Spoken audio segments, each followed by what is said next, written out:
Hi, this is David again, and I'd like to do a video on adoption. A little bit on the perspective. I have a degree in social work and a minor in child development and family relationships from Brigham Young University, and I have a master's degree from Northeastern State University and 28 units above that from Springfield College. I've adopted 3 kids, and I adopted one here in the United States, and I adopted 2 more from the Philippines. Then I immigrated them into the United States. Let's start somewhat at the beginning here. Why would somebody want to adopt other people's children? I think that there's a myriad of reasons. You may have had this child in foster care, or you may have found a child whose mother is incapable of caring for it, or you may have felt bad for kids in foreign countries or third world countries, and you've decided, you and your mate, that you'd like to help out and go through the adoption process. Now, I'm going to stay limited here to the United States, because a foreign country adoption is difficult and it's arduous, and you really pretty much have to have an attorney.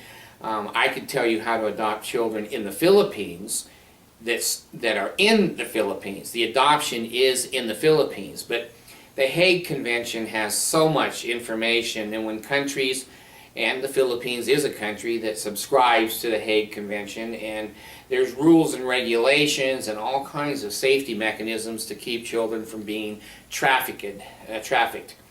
So let me give you, from a social worker standpoint of view, what I'd be looking for if I was interviewing a couple or talking to them about adoption. Certainly my first questions would be, well, why do you want to adopt? And of course, they may say, one of us is sterile, we're not able to have a child. 2, we've had an injury, or for some reason I don't want to give birth to a child. So basically, when most couples can have their own children, they do. The adoptive parents pop up when they can't have their own children. Now, not 100%. There's some people that will say, well, the world is overpopulated. I'd rather have a child that needs some help right now than to bring another 1 or 2 into the world. They're I'm not going to say far and few between, but they're certainly on the lower end of the spectrum of parents who want to adopt. Now, here's where I'm going, okay, as a social worker. I would basically say, how do you feel about adopting? I'd like to hear both of you kind of give me a reason of your feelings. And I would be looking for some honesty there. Now, you may get both parents to say, oh, I feel wonderful about this, I can't wait to have it. You know, you may get that. Probably not. You may get the father or the mother going, well, we've talked about it, and he really wants to do it, and I've just kind of said, yes, I'd be willing to give it a try. Now, when she says, I'm willing to give it a try, adoption in the United States is not a try.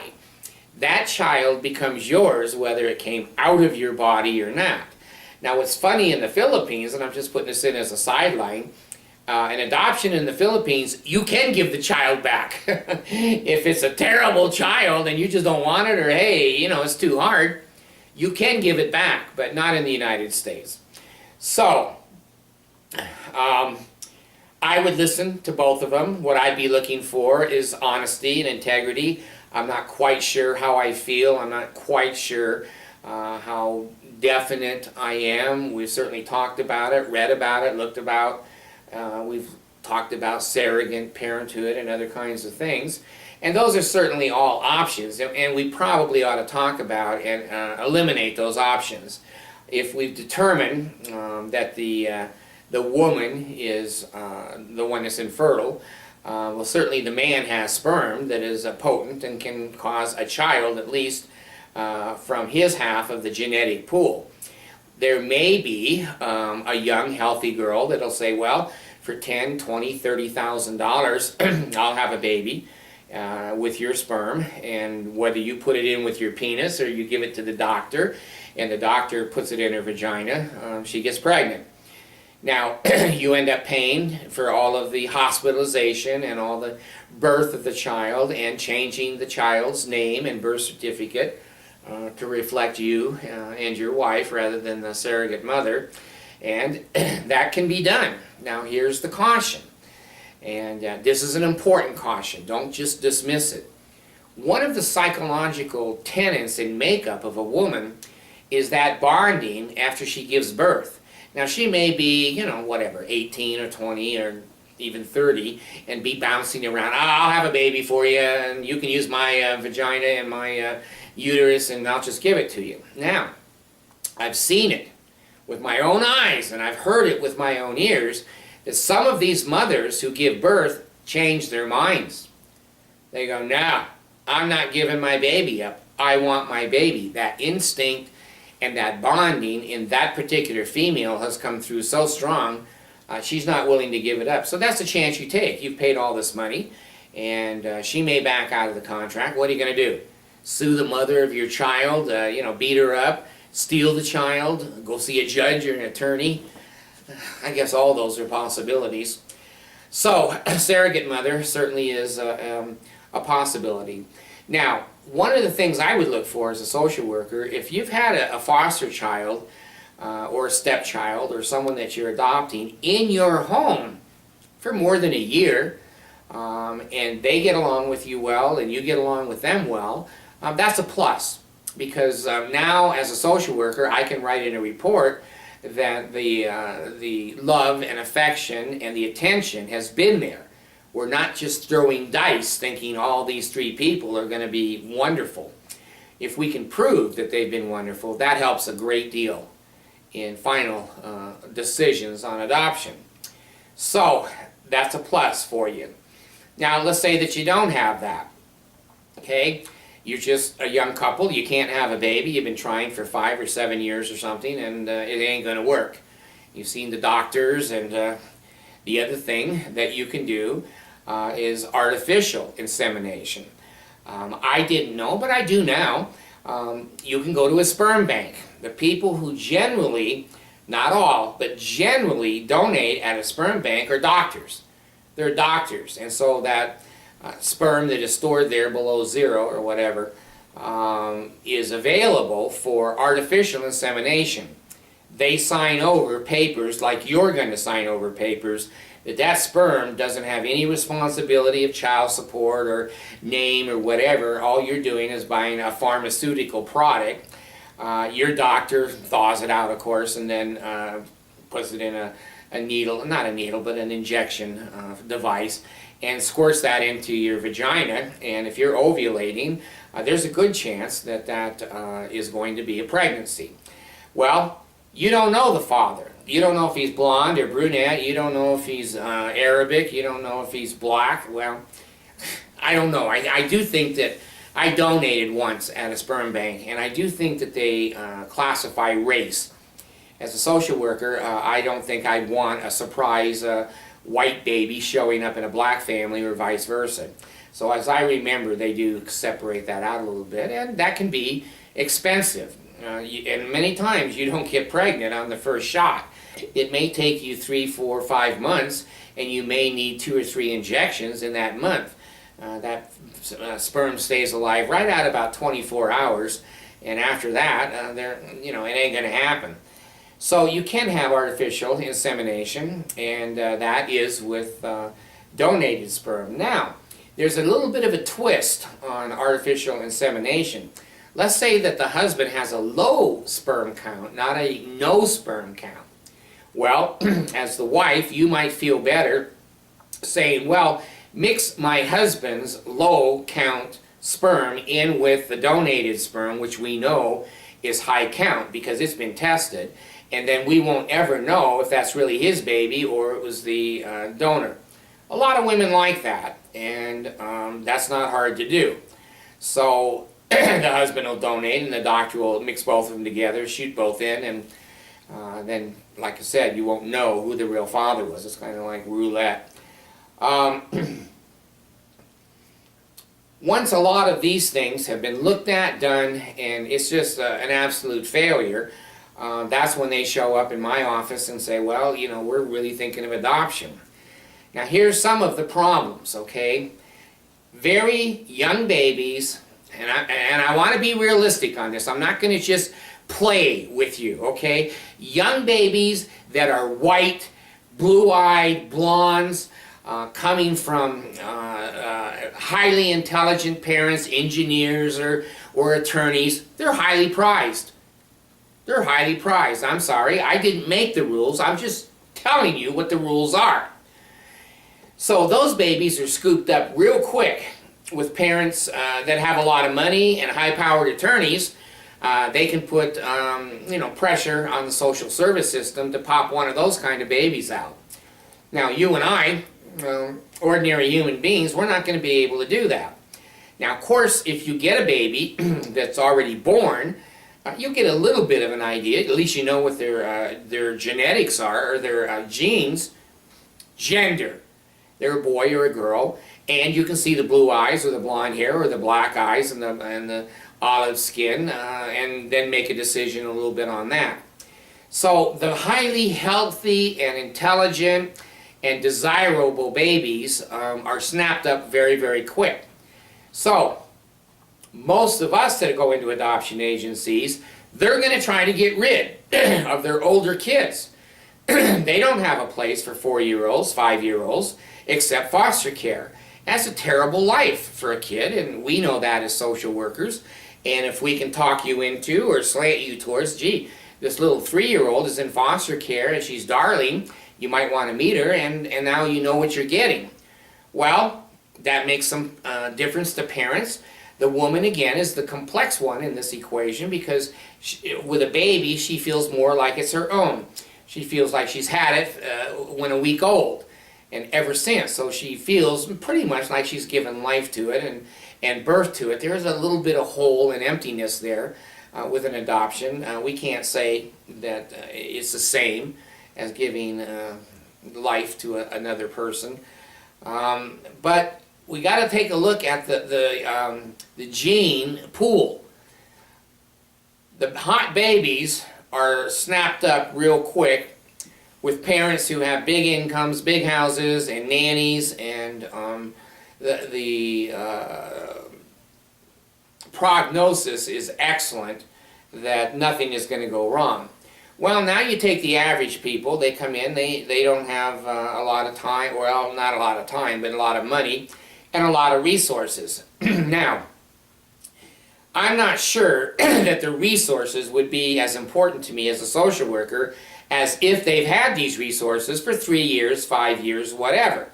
If he just got a job and he's working at McDonald's and she can't get one over at Arby's, I'm a little nervous because I know that babies cost money. I know that someone's going to lose their job and have to stay, usually the wife, has to stay home with the baby. So when they're combining those incomes and presenting them to me, I know half of it's going to be gone. Well, that's going to be a factor. It's a factor in many government agencies that there has to be enough money. So you might want to take a look at the poverty level. I can't remember what it is now. It's 117 or 120%. If you're above 120% of the poverty level in many government agencies, you're okay. So if your income is steady and it's consistent, and your housing, if you're living in the back seat of your car as a social worker, I'm going to go, no. No, we're not putting a baby in the back seat of the car because my boss will come in and fire me for doing that. So your housing should be secure. Now you could be living with your parents, been there for 2 years or 3 years, but if you're moving from car to car and living in the park under the tree or the homeless shelter, that's not a place a social worker wants to start with an adoption. I would just simply say when you get a little more stable, come on back. But right now, no, it's not going to work. So you look at the income, you look at the stability, you look at the marriage. How's the marriage? Well, we've been separated 3 times and I filed for divorce, but he never signed. Well, that's a red flag.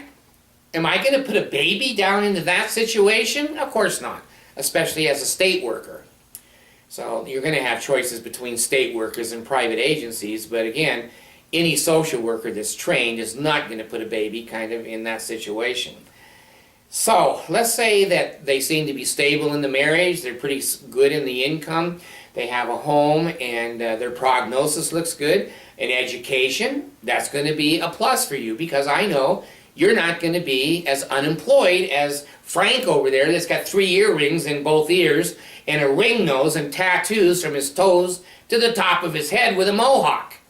He may have a little bit harder time getting a job than you. I would lean towards you for the baby. Now, you're going to have some very mixed feelings. Some days you're going to be happy, happy, happy and fun, fun, fun. And other days when you're hit with paperwork and everyone's looking at you and saying, is she going to be a good mom and is he going to be a good dad? You're going to feel like you're in a fishbowl. And when the social worker comes over to interview you, you got to be all dressed and the house has to be right and the phone's off the hook and oh, hi, we're happy, happy, happy people. Well, a lot of that is show, but it's probably good show. It's probably good show that you're taking it serious and that you have time to sit down. And of course, you're going to get a lot of paper questions, just like the verbal questions I just went through. They'll also ask, in the United States and under the Hague laws, that basically your health. If you're 27 years old and you've had 3 heart attacks and your prognosis is a year or two, man, I'm going to have a problem with that. I'm going to have a problem because I know I'm going to have a single parent family in 3 years, and I look at mom's job history, she doesn't have it, or education. I'm not going to put a baby down into that situation.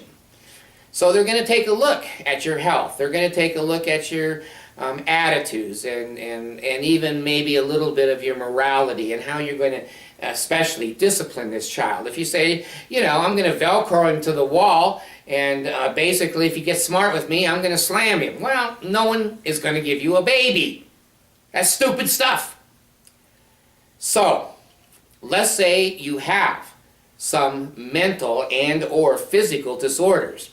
Now what we're looking for, and the DMV and Social Security and IRS, all the government agencies, is do you have your disability under control? Maybe you're in a wheelchair. That doesn't exclude you from an adoption.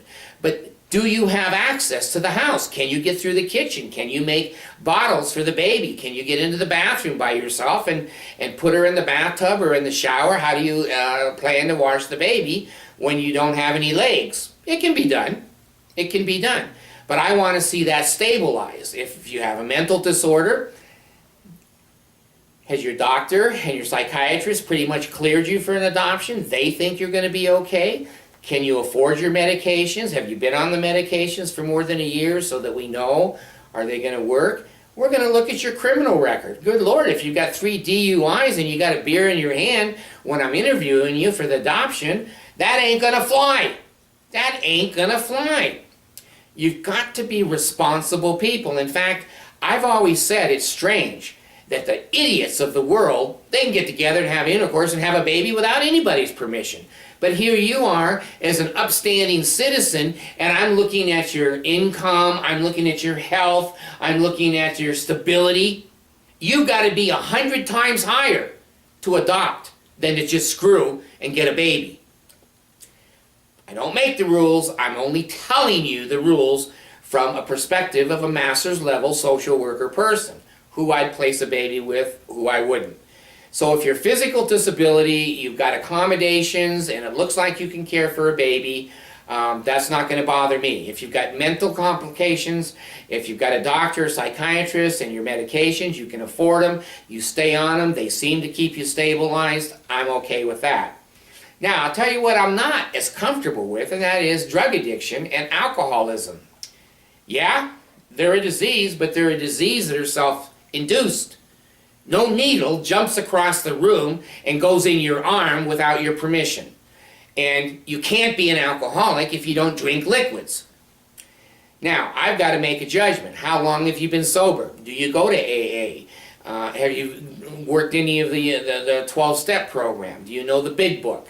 Have you been to alcoholic rehab? Have you been inpatient, outpatient?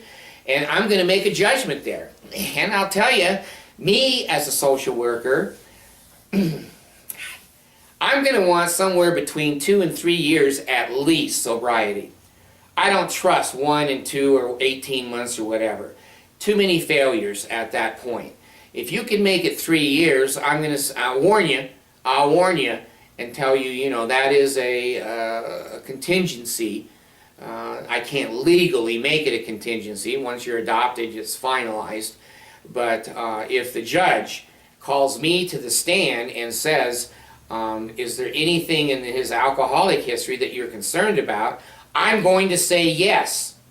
I'm going to say yes. That alcoholics and drug addicts, when they get stressed or when they get desperate, many times they relapse. And Mr. Baby or Miss Baby is going to be missing her money. Dad or mom shooting up. They've got friends in the house with loud music and throwing crap and crashing overnight. I don't want Miss Baby in that household. Telling you the truth. You don't like it? Change the law. Those are the way that social workers and judges kind of look at an adoption. Now, many times, and different states will have different laws on this, so you're going to have to check on the internet in your state. But many times the child is placed with you, and the adoption is not finalized. What we're looking for in the judge and everybody else is, do you get along with the kid, and can you take care of it? If we check on you and come in and the baby's got a snot nose and it's been in a diaper for 2 days with crap all over it, and the food is spread all over the house, and the dog and the cat are laying on the baby, we're going to go, shit, what have I done here? And then we're going to go back to the office and write reports, and you're probably not going to get a finalization on that child. So again, you're in the fishbowl. If 2 drug addicts have a kid and the house is dirty, it's hard to take that child away from the drug addicts. But you, upstanding, good, wonderful people, again, you've got to be 1,000 times better than an average couple, and that will make a lot of couples, I think, rightfully angry. You should be able to be pretty ordinary people and adopt a child. But that's not the way our country is, so, like I said, vote and change the laws. I'm just giving you my information at my education and my experience level. Now, I adopted a little girl. She lived with me about 3 years, and I adopted her when she was 6. And the older children usually don't have a say, even in a foreign country, until they're about 8. About 8 years old, the judge will pull the child aside in his own chambers and say, well, what do you think about this? How do you like Mr. Smith, Mrs. Smith? And this child says, oh, you know, he comes in my bedroom at night and touches me. And Mom, she only serves me 1 meal a day. Judge is going to look at that, listen to that, and evaluate the credibility of that kind of statement and testimony from a child. And then he may make a decision that there needs to be a longer trial period, that we're not going to finalize this for 1.5 years or 2 years. Let's see how they do. So, if your baby's under 8, basically they have a say, or can have a say, and the judge can pull them aside. Some places it's 12. Now, when I adopted in the Philippines, their laws in the Philippines, if I had any children in the house that were minors, and I was adopting 2 more, the minors over 12 had to consent. If my 12-year-old boy goes, nah, I'm going to screw any girls that come over here that are coming into the family, I don't want them. Well, there goes that adoption. That ain't going to fly in 1,000,000 years. So their country is a little more strict than our country. But if you have adopted other children, or you have children in the family from grandma or whoever, or foster care, as a social worker, I want to make sure that those interactions are okay. If you've got a 9 or a 10-year-old autistic child in that house, and you're looking at wanting a 6-month-old baby, I'm concerned. If the boy, I raised an autistic child. I've specialized in special education, so I'm not just talking out my mouth. when I think he was 9 or 10, when he exposed himself to a 6 or 7-year-old that I was babysitting, and I didn't know they were in the back room, and I fell off asleep, and then, the little boy comes out and says, the big one is showing me his penis.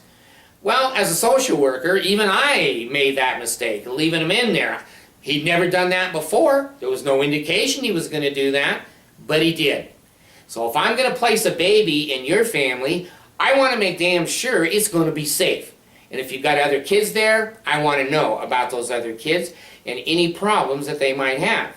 The other thing I'm going to want to know is Grandpa and even Grandma living in that house. Grandmas can be very abusive. Certainly the males can be abusive and sexually. Even the grandmas can be sexual, but it's going to be the large majority of the males. So if Grandpa's living in the house and Miss Baby's going to be sleeping with him every night, I'm going to say, gee, I'm uncomfortable. Can't the baby have her own room or be in with the little girl and have a crib? I'm going to look at that. And the doctor and me and others, that baby better grow properly. We have charts for every month that baby is alive, and it better fall within the charts. Now, it can be little and tiny, or it can be big and fat. But if it's in the chart and growing, and what we call matriculating, which is an educational word, meaning you're going to graduate. But if she's growing normally, we're comfortable. But if she falls off the chart, she's 800 pounds as a 2-year-old, we're going to say, have you taken that baby to a doctor? She's 800 pounds. Or she's 3 years old and she weighs 4 pounds. We're going to go, Mom, Dad, what's going on here? So a lot of the adoption will rely upon my report and any other social workers, any home visits that we make notes on and say what we've seen and our prognosis, will this work, won't it work, is based upon what baby you're willing to accept. Do you want a 4 or 5-year-old? Do you want just a newborn? And I'm going to tell you the truth. Most of the babies, the social workers are going to line up for you because they're hard to get adoptions are the special ed kids. You may have autistic kids that need adoption. You may have a mental retardation. You may have physical disabilities, no arms, one leg, blind. Would you take one of those kids? Now, of course, when they're in foster care or they're under the care of the state, you get money and medical money to take care of that child. But when you adopt it, you get zero. You get an IRS deduction for a dependent. It's tough. Those kids can be expensive. They can be embarrassing to people who don't work with special ed kids all the time. They can be demanding.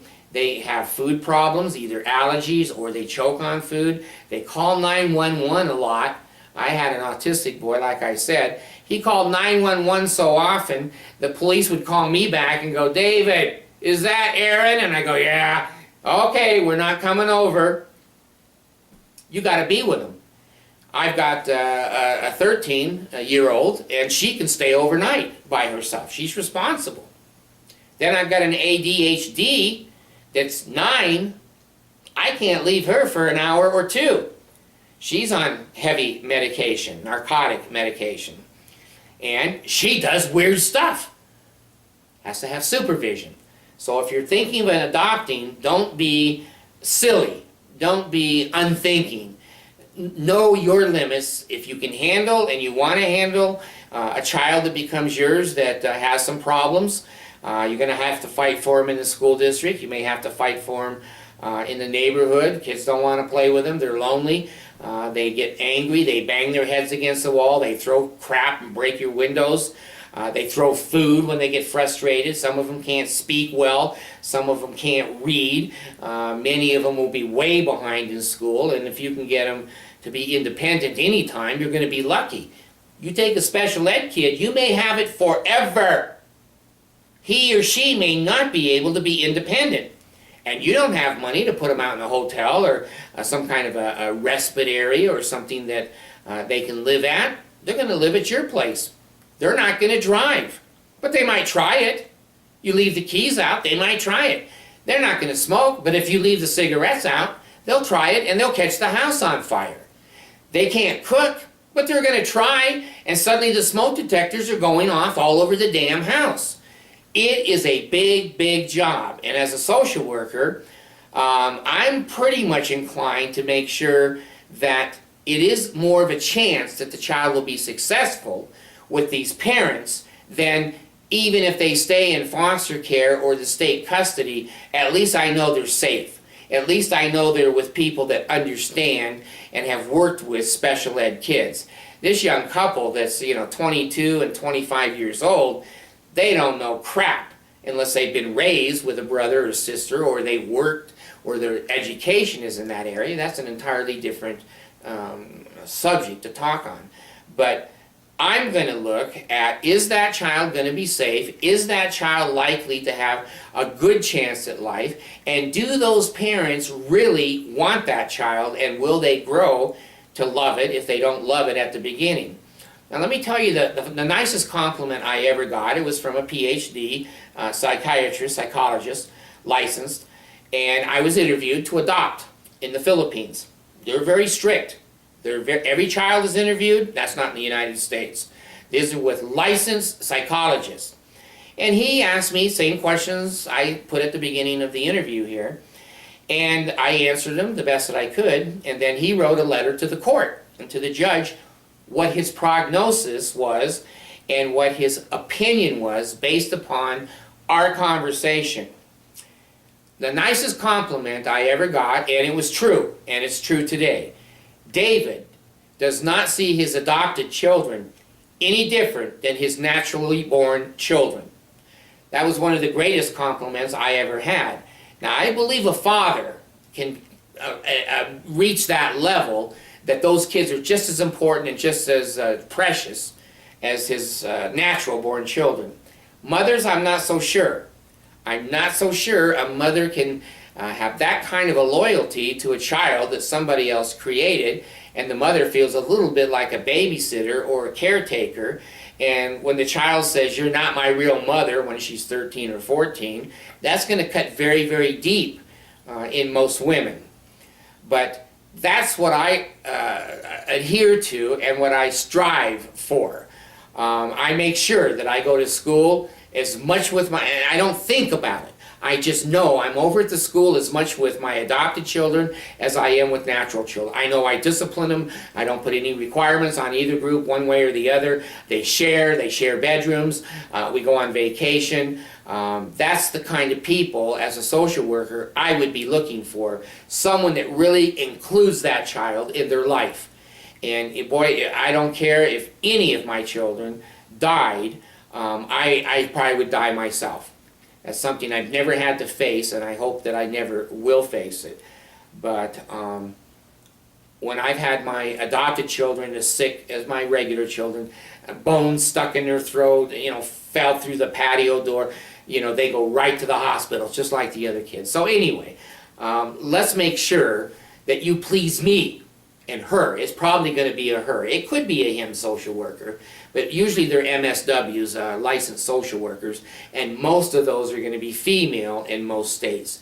They're going to look at your house, look at your car. You better have a car seat. You better understand what the laws are for babies. And let me warn you on this, because I've lived in both worlds.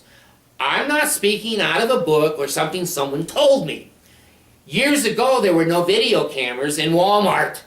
You could go in, the kid throws himself down and goes, "I want candy." His legs are going, his arms, and the whole place is looking at you. You grab him by the arm and hit him on the butt, say, "Go get in the car."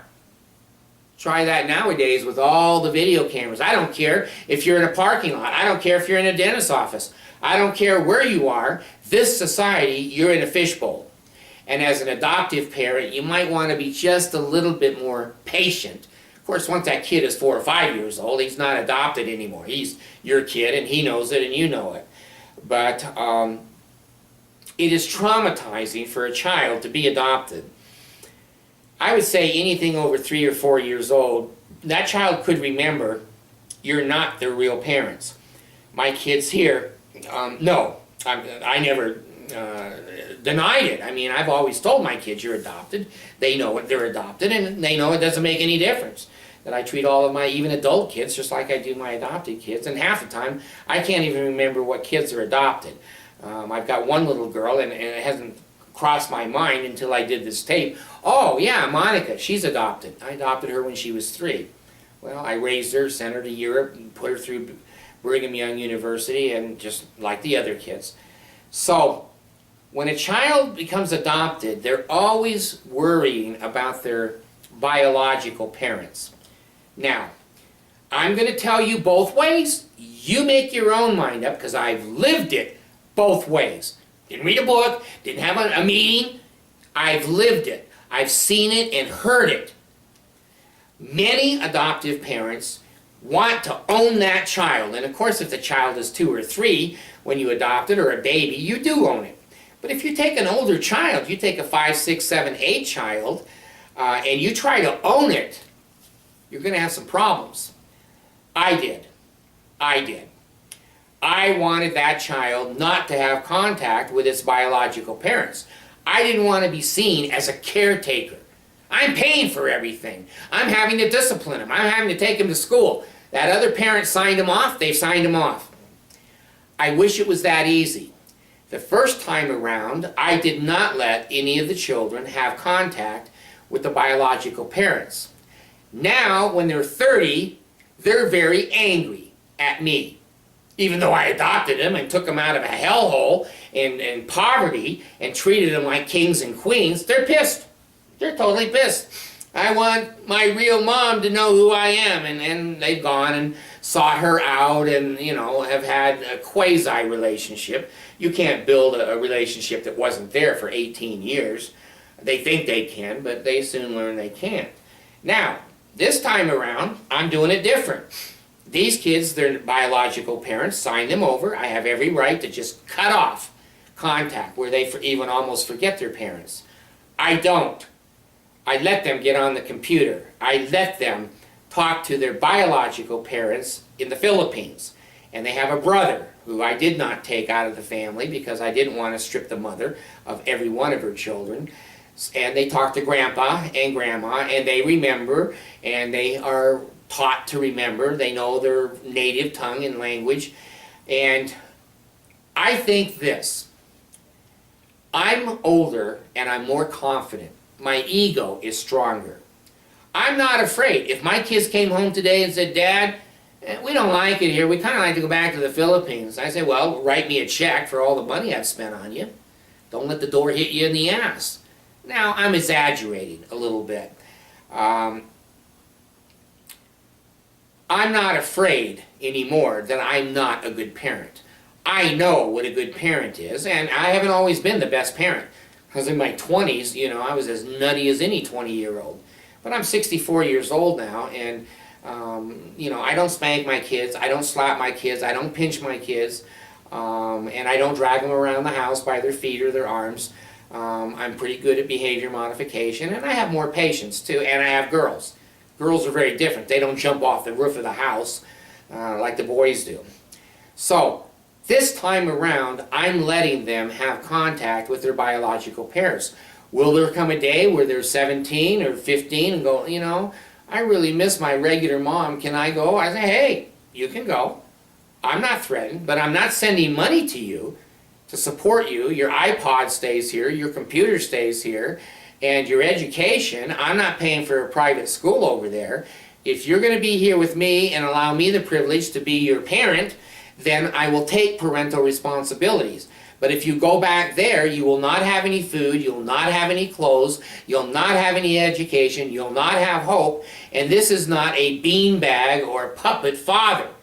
When I jump in up to my neck. Now, if you want to go visit your parents for a week or two in the summer or something, God, I got no problem with that. I'm not threatened. I used to be threatened. If you're the kind of parent that's going to be threatened, you ought to look at that. You ought to look at that. If you're really scared that the other parent is going to draw them back, why would they?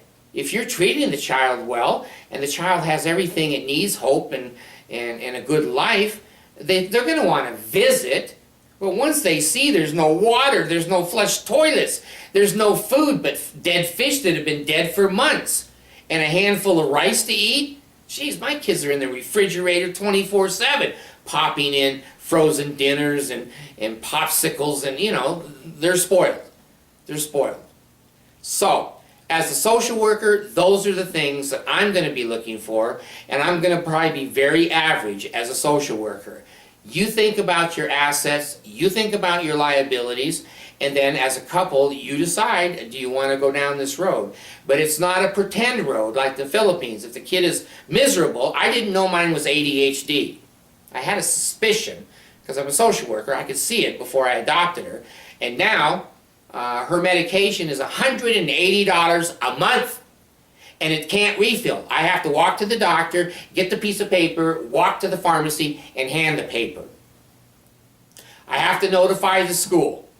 I have to have a 4-hour and an 8-hour slow release. You take a baby, you take all the baby. If they get hurt, they become retarded, they speak another language, and kids make fun of them. You take that baby into your heart. And when you do, you're a real parent. And you don't have to worry about anybody ever taking that baby from you emotionally or physically. If you love that little baby as much as you love yourself, and maybe even more, then you're going to be a great adoptive parent, and there really isn't any difference. When I go to the schools of the kids in downtown or Walmart or whatever, there's no sign on my kids, I'm adopted. This is not my real dad. I am the real dad. The birth certificate says that I am, legally I am, and until they're 18, they have to do everything I say. And so you do have the power, you do have the authority, but we need to balance that with love and compassion and understanding. And most kids that are really, really beautiful and kind, when they're little blonde hair and blue eyes and a bows in their hair, they turn 15 or 16. They do get onto drugs, they do get pregnant, they do fight, they do go outside, jump out the window, they do steal things. I've had 2 kids that have been, one's been a drug addict and one's been a thief. Well, I've got 14 kids, that ain't too bad. But remember, you take that child into your heart, you take their whole life. Their marriage partner, your grandchildren, they're in your life, they are your child. Remember that. Thank you very much.